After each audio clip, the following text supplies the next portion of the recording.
there! I created this video in order to help you get organized and prepared for what biology class for Mrs. Sweaks is going to be like. So let's get started. So first of all, there are some supplies that I would like for you to have. Now before I go through these, I do talk about ways to organize and be best prepared for dealing with stuff that's coming at you in biology. But if you already have an organizational system that works for you, I say stick with what works, but these are some great recommendations that'll help you. So one of the supplies that you're definitely going to need are earphones or earbuds, and that's because we do watch videos in class and you'll need those to stay focused and to avoid distracting those around you. All right, a notebook will be highly helpful in this class, not only in my class, but also in other classes as well. If you have a big giant notebook for all of your classes at high school, that's fine too, just as long as you have that special section for biology. If you do go with a single notebook, I'd recommend a 1-inch 3-ring binder. Now, you are going to need some loose leaf paper and obviously a pen or pencil. Now, the reason that I want you to have loose leaf paper versus using a spiral for your notes is because sometimes I give you sheets that you're going to write your notes on and sometimes I don't. So it's not very helpful if you have just a spiral for your notes because you can't easily insert those notes that you wrote on paper that I gave you. So loose leaf paper is exceptionally helpful. And you're going to need a divider system to keep things organized in your notebook. If you just throw everything in there in an unorganized manner, you will really struggle, especially in high school. So what do I want on the dividers?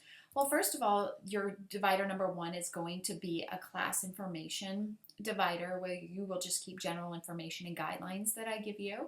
The second one is going to be a section for whisk charts, and whisk charts is something that we'll talk about later, but a whisk chart is going to help keep you organized and know what's coming up and what you need to get done and when you need to get it done by. The third thing is your notes section, where you'll keep those notes that you take on loose leaf paper and the notes that you take on paper that I provide you. The fourth section is your lab section, where you can keep your labs. And then the last section is going to be a test review file. And the reason I have you keep a test review file is because at the end of the semester, so in December and in May, you have exams, final exams, and it is so helpful to go back to each of those individual chapter test reviews that I give you so you can go back and study for that cumulative final exam. Now, you might have been wondering what in the heck is WISC.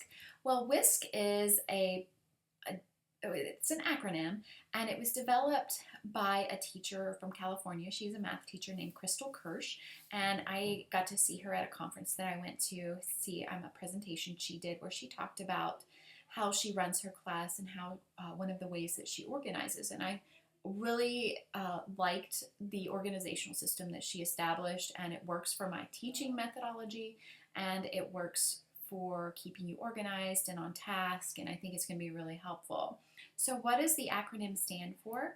Well, the W stands for watch. You are going to be engaging with videos. Sometimes it's a video, sometimes it is text, sometimes it's an interactive lab that's virtual, but that's what the W stands for. The S stands for summarize, where you're going to be summarizing what you watched in your own words or what you read in your own words. And then there's a question section. So let me go through each of these things. The watching, what you'll be doing primarily is watching a video that I've created or I selected to provide information about the content. Now, while you're watching the video, you're going to be taking notes, and I do provide you with guided notes so that you can really focus on what the important points are in the video. Now, one of the things you want to be mindful of is that you're fit when you're watching your videos. And one of those things is, having a focused and serious attitude. These videos are not for entertainment, as entertaining as I think that I am sometimes. They are for the purpose of learning. And so you're not really kicked back just listening to something, you're actually engaging in it.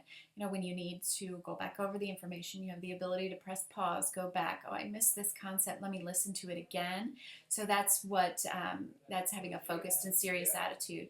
You're going to be involved in the process, and you want to take away distractions because it is a serious moment, not for entertainment. So what does that mean? By checking your tech, you need to close all tabs on the computer, put any other electronics away. Don't answer your cell phone. Don't text back to somebody while you're trying to watch a video. And headphones in. That's very helpful to eliminate those external distractions. Now, the summarize part, after you've taken your notes from the video or from the text that you read, you are going to just provide a couple of sentences as to what it was about. And this is in your own words. You don't want to relist a bunch of facts, just an overarching theme of what the information was about. I love this summary of The Wizard of Oz. I think it's on point. And then questions. The last thing you're asked to do is develop a question from what you watched or read. And one of the questions you could ask is, look, I'm confused on this topic. I don't understand. How can you explain? Type of questions. And that's going to happen to you a lot, and that's okay. That's what this is all about.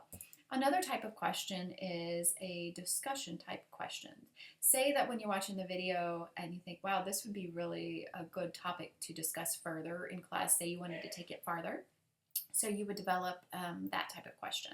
And then you could write, let's say, you weren't confused, you can't think of a discussion question, you could come up with an example question. This would be something like a question you would see on a test.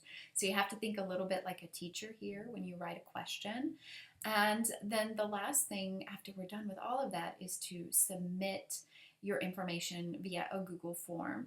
And so I'll give you this form, and what you'll be doing is submitting your summary that you wrote down in your notes and your question that you came up with.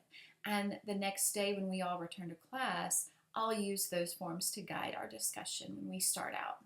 So I hope this was a helpful video to get you organized and ready for biology.